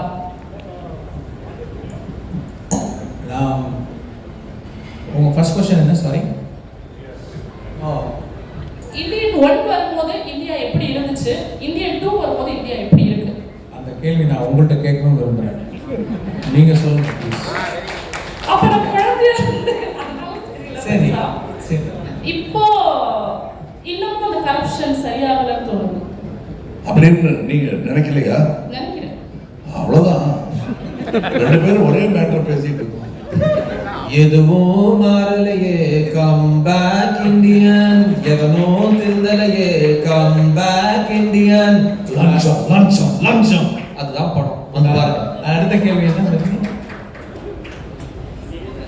பர்சனலா உங்களுக்கு எதுவும் இந்த கரப்ஷன்னால பாதிப்புகள் உண்டாகி இருக்கா? நான் பாலிடெக்னிக்கில் சேரும்போது அப்போ வந்து income certificate, birth certificate, community certificate இதெல்லாம் நான் ப்ரொடியூஸ் பண்ண வேண்டிய ஒரு இது இப்போ ப்ரொசீஜர் இருக்குது. இப்போ அதுக்கு நான் அந்த சர்டிஃபிகேட் அலையும் போது நான் இதெல்லாம் பார்த்தலை கொடுக்க வேண்டிய ஒரு சூழ்நிலை அது எனக்கு ரொம்ப பாதிச்சுது அப்போது. ஸோ அப்போ வந்து அது எனக்கு ஒரு வாய்ப்பு, ஒரு ஃபில்ம் மேக்கராக வரும்போது அதை நான் எக்ஸ்பிரஸ் பண்ணேன். Last two questions அது ஃபர்ஸ்ட் சொல்லிடுறோம். இந்தியன் 1 வந்து நீங்க வந்து சொன்னீங்க பெர்ஃபார்மன்ஸ் பிரசன்ஸ்லாம் இப்போ இந்தியன் 2ல சொல்றாங்க. இந்தியன் 1ல ரொமான்ஸும் எவ்வளோ அந்த ஊழல் எதிர்த்து அரசியல் ஈக்குவலாக இருந்ததோ அதை நாங்கள் எதுலேயும் எதிர்பார்த்தோம். இதில் இந்தியன் தாத்தாவை மட்டும் வரீங்களா, இந்தியாவும் வரீங்களா? பார்ட் 3லயாவது எங்களுக்கு ஏற்ற அந்த ரொமான்ஸும் இருக்குமா? ஏங்க, என்னை தவிர யாருமே ரொமான்ஸ் பண்ணக்கூடாதுன்னு நீங்கள் எப்படிங்க சட்டம் பண்ணலாம்? டைரக்டரே போடாத அந்த சட்டத்தை நீங்கள் போட முடியாது. உங்களுக்கு பார்ட் 3 பற்றி பேசக்கூடாதுன்னு ஒரு இன்டரிம் இது வாங்கியிருக்காரு, கேக் ஆர்டர் வாங்கியிருக்காரு அவர். ஏன் சார் நீங்கள் அதுக்கு போயிட்டீங்கன்னா எல்லாரும் அந்த பக்கமே பார்த்துருக்காங்க, அதை பேசாதீங்க சார் அப்படின்றாரு அவர். அதனால் நான் அதை பற்றி பேசுகிறேன். அதை பற்றி பேசணும் வேணாம். உங்களுக்கு நீங்கள் பாருங்கள், உங்களுடைய குறைகள் எல்லாம் தீரும். உங்கள் கேள்விக்கான பதில் அதிலும் இருக்கிறது, இதிலும் இருக்கிறது. கடைசி கேள்வி இது. Kaushik from DD next sir. இந்த படத்துக்கு 3 ரைட்டர்ஸ் மொத்தம் வந்து நீங்க சூஸ் பண்ணிருக்கீங்க. 3 ரைட்டர்ஸ் ஒர்க் பண்ணிருக்காங்க இந்த படத்துக்கு. அண்ட் சார் இங்க ஹாய் சார், 3 ரைட்டர்ஸ் இந்த படத்துக்காக வந்து ஒண்ணா வந்திருக்காங்க. அண்ட் இது எந்த அளவுக்கு வந்து ஸ்கிரிப்ட் வந்து அந்த 3 ரைட்டர்ஸ் இந்த படத்துக்கு ரெக்வயர் பண்ணுது, அண்ட் அவங்க 3 பேரையும் ஒரே பேஜ்ல வந்து நீங்க வச்சதுக்கான அந்த ப்ராசஸ் பத்தி சொல்லுங்க sir. Because it's very interesting process. 3 ரைட்டர்ஸ்ங்கிறது ஒரு விஷனுக்காக வரதுங்கிறது.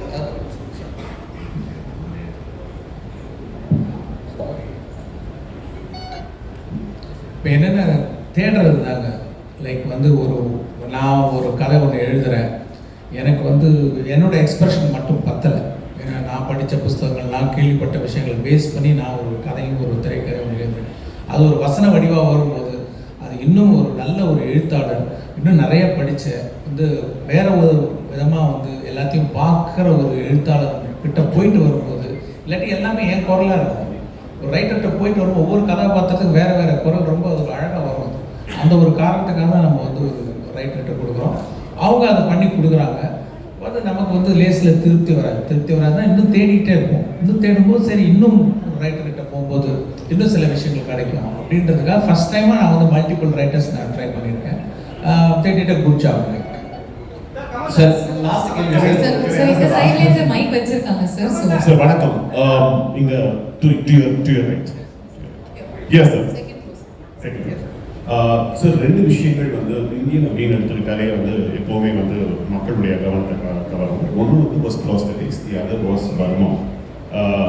இது வரைக்கும் இந்த செகண்ட் பார்ட்டில் பர்மாவை பற்றி கொஞ்சம் டீட்டெயில்டாக there's going to be an episode அப்படின்னு சங்கர் சார் அவருடைய இன்டர்வியூஸில் முன்னாடி சொல்லியிருக்காரு. இதுக்காக நீங்கள் எடுத்துக்கிட்ட மெனக்கெடல், இந்த பாட்டில் உங்களுடைய வர்மத்துக்காக நீங்கள் பண்ண வேண்டிய ட்ரைனிங், அதை பற்றி நிறைய கதைகளே இருக்கு. எங்க வரும்னு கேட்காதீங்க, அது பேச முடியாது. பட் கதையிலேயே எங்கிருந்து இவன் கற்றான், எதனால் இதை கற்றான், யார் கற்றுக் கொடுத்தார்கள், இந்த விஷயங்கள்லாம் இருக்கு கதையில. அது பகுதி பகுதியாக சொல்லப்படும். என்னை பொறுத்தவரையிலும் அதுலேயே கூட எனக்கு என்ன தோணுச்சுன்னா, அடடா இன்னும் இதெல்லாம் சொல்லியிருக்கலாமே அப்படின்னு அவரே சொன்னார் இல்லையா, 2வது பகுதி எடுப்பதை பற்றி எண்ணமே இல்லை. இதே எப்படியாவது ஆடியன்ஸ் கொண்டு போய் சேர்க்கணுங்கிற எண்ணம் தான் இருந்தது. படத்தில் எல்லாரும் அதை ரசிக்கும் போது அதை சொல்லியிருக்கலாம், இதை சொல்லியிருக்கலாமேன்னு தோணி விட்டதையெல்லாம் சாதித்து மறுபடியும் கையில் எடுக்கக்கூடிய படம் தான் இந்தியன் 2. அதில் நீங்கள் பார்ப்பீங்க நிறைய வர்மக்கலையை பற்றிய விஷயங்கள் இருக்கு. இந்த வர்மக்கலை மார்ஷல் ஆர்ட்ஸ் மூலம் எப்படி உலகமே இணைகிறது என்பதை ஒரு சின்ன காட்சிகள் எல்லாம் காட்டியிருக்காரு. அது காட்சியை சொல்லிட்டேன்னா அப்புறம் அதுக்கு ஒரு தனியாக ஒரு ஃபோன் கால் வரும். அதை ஏன் சார் சொன்னீங்க, அதை பார்க்கட்டுமே, அவங்க பார்க்க விட மாட்டேங்க போல் இருக்க அப்படின்னு சொல்லிடக்கூடாது. அதுக்காக அந்த காட்சி சொல்லலை. பட் உலக மார்ஷல் ஆர்டிஸ்ட் எல்லாம் தமிழ் கலையை எப்படி மதிக்கிறார்கள் என்பது படத்தில் உங்கள் அனுமதியோட ஒரு அடிஷன்ஸ் இருந்ததில்ல. ஒரு விரலால் வர புரட்சி என்னன்னு நீங்கள் எலெக்ஷனில் பார்த்துருக்கீங்க. அதே விரலால் இன்னொரு புரட்சி ஒரு வர்மத்தில் காட்ட போகிறாரு. அதையும் இந்த எலெக்ஷனுக்கு அப்புறம் இந்த படத்தில் பாருங்க please. Sir, last question for today. Last question, please. Sir, one fanboy ஒரு question sir, like Indian franchise தாண்டி ஒரு beautiful creative collaboration with Kamal sir once again ஏதாவது possible எதிர்பார்க்கலாமா? Indian franchise தாண்டி இன்னொரு collaboration கமல் சாரோட எந்த கதையை பண்ணாலும் அவர் ஒரு தடவை வந்துட்டு போவார் மைண்ட்ல. we are waiting sir. எங்க பாய்ஸ் டூ வந்தாலும் அவர் தான் ஃபர்ஸ்ட் வருவாரு. Thank you. இந்த fun note-ஓட நாங்க வந்து இந்த நிகழ்ச்சியை முடிச்சுக்கிறோம். சார் இன்னைக்கு நீங்க சேனாதிபதியா உருவெடுத்திருக்கீங்க. இன்னைக்கு நீட்டும் கள்ளச்சாராயமும் அழிக்க முடியாத சுச்சுவேஷன்ல இருக்கு. சேனாதிபதியா இதுக்கு முடிவு என்ன? அதாவது நான் கள்ளச்சாராயத்தை பற்றி பல இடத்துல பல ஊடகங்கள் சொல்லியிருக்கேன். இது எல்லாரையும் பாதிக்கிற விஷயங்கிறதுனால இதோட பேசிட்டு நடத்திடுறேன். கள்ளச்சாராயம் வருவதற்கான காரணமே மது விலக்குத்தான். வள்ளுவர் வந்து மது விலக்கை பத்தி எழுதுறாருன்னா அப்பவே இருந்திருக்காது பெருசா. இது மத விலக்கி வச்சுட்டா அவனே மனதில் முடிவு செய்ய வேண்டும், இது உடம்புக்கு கெடுதல் என்று. விஷம் இதுதான், நெருப்பு இதுதான், இதை தொடக்கூடாது, இதை உண்ணக்கூடாது என்னும் உணர்வு பொது வெளியில் வர வேண்டும். அப்பதான் இது போமே தவிர மது விலக்கு பண்ணி வச்சுக்கிட்டா கள்ளச்சாராயம் மிகும். அதனால் கள்ள சந்தை பெருகும், கள்வர்கள் பெருகுவார்கள்.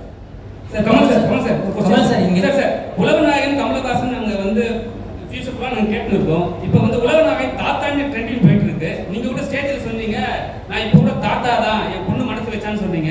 ஏன் சார் அது மாதிரி சொன்னீங்க? சொல்லக்கூடாதுங்கிறீங்களா? சொல்லலாம் சார். அதாவது இதெல்லாம் நீங்க பண்ணி வைக்கிற கோளாறு தான். தாத்தான்னு சொன்ன என்ன, நான் தாத்தா தானே. காந்திய தாத்தான்னு சொல்லி என்ன குறைஞ்சு விட்டாரா?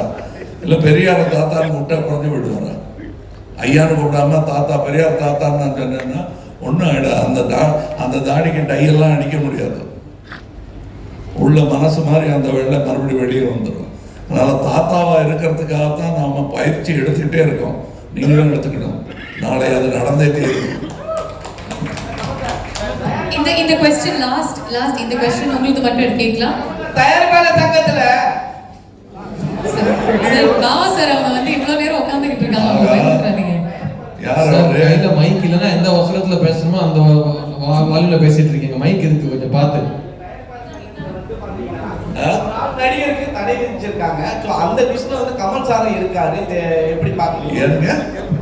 4 நடிகருக்கு நடிக்க கூடாத ஒரு தடை வந்திருக்கு.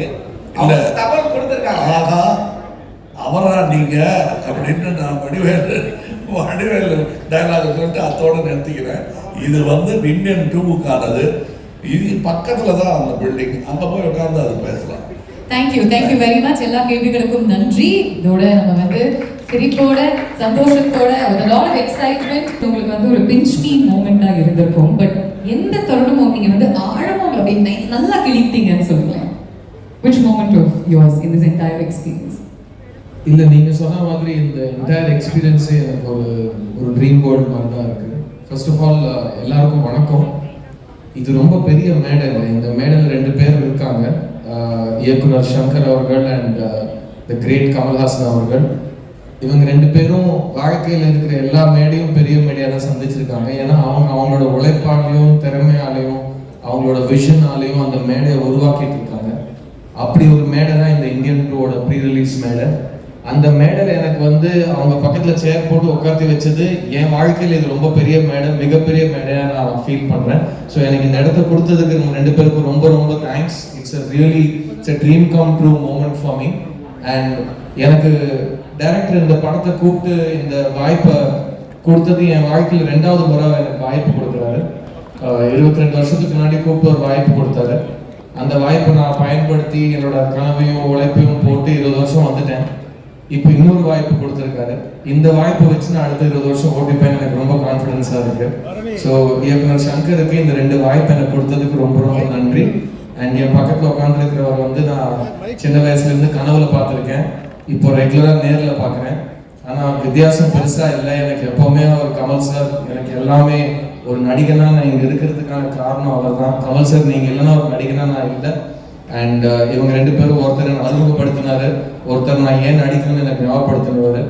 ஸோ இவங்க 2 பேரோட ஸ்டேஜ் ஷேர் பண்ணுறது மட்டும் இல்லை, இவரோட ஸ்க்ரீன் ஸ்பேஸ் ஷேர் பண்ணுறது, அவர் வாயால் ஸ்டார்ட் கேமரா ஆக்ஷன் கேட்கறது, இது எல்லாமே நான் ஏதோ ரொம்ப பெரிய புண்ணியம் பண்ணிட்டு வந்திருக்கேன்னு நினைக்கிறேன். So I'm very very grateful and very happy இந்த படத்தை சப்போர்ட் பண்ணுறதுக்கு நீங்கள் எல்லாருமே வந்திருக்கீங்க. Indian 2 is a legendary film and just to be part of this moment, Bhavna is still இது கனவா நினைவாங்கிற மாதிரி தான் இருக்கு எனக்கு நிஜமாக. So thank you for having me here and thank you for being here. 2 வாய்ப்புன்னு சொன்னீங்க, எந்த வாய்ப்பு இன்னும் ஸ்பெஷல்? 2மே சொல்லக்கூடாது, 2 வாய்ப்பு எப்பவுமே ஸ்பெஷலாக தாங்க இருக்கும். பிகாஸ் சங்கர் சார் வாய்ப்பு கொடுத்தாலே அது ஒரு பெரிய விஷயம் தான். அந்த வாய்ப்பை நம்ம எப்படி யூஸ் பண்ணிக்கிறோங்கிறத பொறுத்து இருக்கு. அண்ட் எனக்கு கான்ஃபிடென்ஸாக இருக்குது. I am very confident that பாய்ஸ்லேருந்து ஆரம்பிச்சு இந்த பயணம் இந்தியன் 2லேருந்து தொடங்கும். It will become the next part of my life. So once again deepest thanks to Shankar sir. Because என் மேலே அவர் முதல் முறை செலுத்தின நம்பிக்கை வந்து ஒரு புது பையன் மேலே செலுத்தினாரு.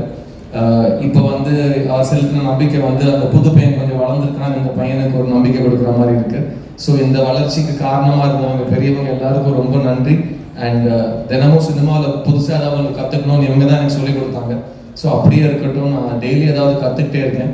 And both these opportunities are very special. And thank God for Indian, because Indian படம் இல்லைன்னா அந்த படத்தோட சீக்வல் எனக்கு சான்ஸ் கிடைச்சிருக்காது. So thank you for making Indians both of you. Fantastic. இன்னைக்கு கரண்ட் சினாரியோல சங்கர் சார் இந்த படத்தினுடைய முக்கியத்துவம் அதிகரிக்குது அப்படின்னு நான் சொல்லணும். அண்ட் இந்த படத்தை பார்க்கறதுக்கு பல ஜெனரேஷன்ஸ் ஒன்னா கூடி இதை என்ஜாய் பண்ண போறாங்க. உங்களுடைய கதையில எல்லா ஜெனரேஷனுக்கும் ஏதாவது ஒரு விஷயம் வச்சிருக்கீங்களா? How does this span across generations?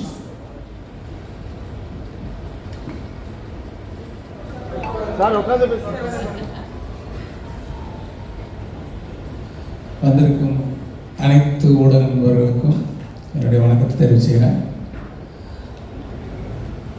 முதல்ல இந்த சேனாபதி கதாபாத்திரத்தை உருவாக்குறதுக்கு சாருடைய ஃபோட்டோ, சாருடைய ப்ரொஃபைல் ஃபோட்டோ, அவங்க ஃபாதருடைய ஃப்ரண்டல் ஃபோட்டோ, ப்ரொஃபைல் ஃபோட்டோ, அவங்க பிரதர்ஸ் 2 பிரதர்ஸுடைய ஃப்ரண்டல் ஃபோட்டோ, ப்ரொஃபைல் ஃபோட்டோ, இது எல்லாத்தையும் கொடுத்து அந்த கேரக்டர் எப்படிப்பட்ட கேரக்டரை எக்ஸ்பிளைன் பண்ணி ஆர்ட் டைரக்டர் தோட்டாத்தரணிக்கிட்ட வந்து ஒரு ஸ்கெட்ச் போட்டு தர சொன்னேன். அந்த ஸ்கெட்சை பார்த்தவொன்னே ஒரு சிலிர்ப்பு வந்துச்சு. அந்த ஸ்கெட்ச் தான் அந்த லுக்கு இப்போ நீங்கள் படத்தில் பார்க்குறது, ஒரு சிலிர்ப்பு. அதே மாதிரி முதல் நாள் ஷூட்டிங் வந்து அந்த இந்தியன் தாத்தா கேரக்டரில் அவர் சைதாப்பட்ட ஸ்கூலில் வந்து அப்படி வந்து நின்று போது ஒரு சிலிர்ப்பு வந்துச்சு உண்மையாகவே. அதெல்லாம் வந்து அது எப்படி எக்ஸ்பிளைன் பண்ணுறதுனே தெரில. அதே கேரக்டர் ஒரு 28 வருஷம் கழித்து ஒரு மேக்கப் டெஸ்ட்டு போட்டு, மேக்கப் டெஸ்ட்டுக்கு அந்த மேக்கப்லாம் போட்டு வந்து நின்னப்போ அந்த சிலிர்ப்பு பன்மடங்கு அதிகமாகிடுச்சு. நான் பல மேடையில் சொல்லியிருக்கேன், அந்த ஷூட்டிங் ஸ்பாட்டில் வந்து அவர் உள்ள கமல் சார் இருந்தால் கூட அந்த மேக்கப்பில் வந்து இந்தியன் தாத்தா இருக்கிறார், நம்ம பக்கத்தில் இருக்கிறாருன்ற ஒரு பயம், ஒரு மரியாதை, என்ன வந்து ஒரு நம்ம ஆக்டர் கமல் சார் தான் யோசித்தாலும் அதை மீறி அந்த இந்தியன் தாத்தா தான் அந்த செட்டில் இருக்காருன்ற ஒரு உணர்வு எப்போ பார்த்தாலும் எனக்கு தோடிக்கிட்டே இருக்கும். ஸோ அப்படிப்பட்ட ஒரு ஐகானிக் கேரக்டர் 28 வருஷம் கழித்து பார்க்கும்போது எனக்கு வந்து ரொம்ப சிலிர்ப்பாக இருக்குது. அவரோட ஒவ்வொரு சீனையும் பார்க்கும்போது ரொம்ப சிலிர்ப்பாக இருக்குது. அதே சிலிர்ப்பு ஆடியன்ஸ்க்கும் இருக்குன்னு நம்புகிறேன். நீங்கள் கேட்ட மாதிரி ஒரு கதை, அந்த கதைக்கு என்ன மாதிரியான திரைக்கதை, என்ன மாதிரியான காட்சிகள் வந்து தெரிஞ்சோ தெரியாமலோ எல்லாருக்கும் பிடிக்கிறமான விஷயங்கள் வந்து உள்ளே வந்துடுதுங்கிறது தான் உண்மை. சூப்பர். கமல் சார்.